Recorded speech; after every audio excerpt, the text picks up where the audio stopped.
Let's get into it, guys. So to start off the show, we're talking about Tim Tebow, and apparently there was rumors that he was going to get called up to the majors, but those rumors were squandered, I believe, by the owner and manager of the Mets. So not necessarily talking about his baseball skills, but knowing Tim Tebow's history, he has attracted a huge following.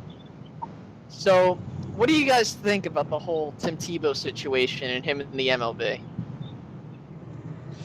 I think that if you want to sell, bring him up. I mean, he sold how many jerseys when he was with the Eagles, and he wasn't even a starter. So, yeah, He if you didn't want to even. sell tickets, bring him up. He, Talent, he didn't even. talent-wise, He we've didn't even. discussed this before. His physical abilities are very, very incredible.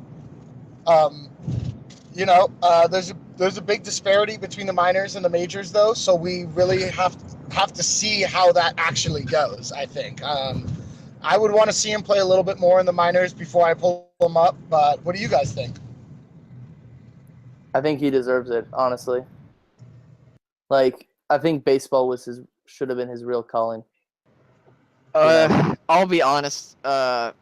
Okay, so here's my philosophy when it comes to this. I personally feel like if he wanted to go for the majors, that's his decision. I cannot take away someone's personal decisions, but I felt like it wasn't even earned. I felt like he got it like as an entitlement because of his name recognition. I'm not saying the dude's a bad guy, don't get me wrong. I feel like he's a wonderful human being that's doing good work.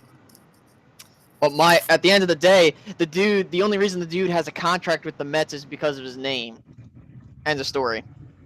I'm just glad he finally made it to home base. Okay. Oh my god. I mean, from what I've heard, he's hit very well. Yeah, that's what I've been hearing. I heard he's been developing quite nicely.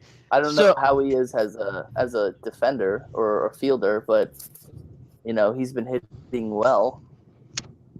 Alrighty, so let's move on. I would give him a shot.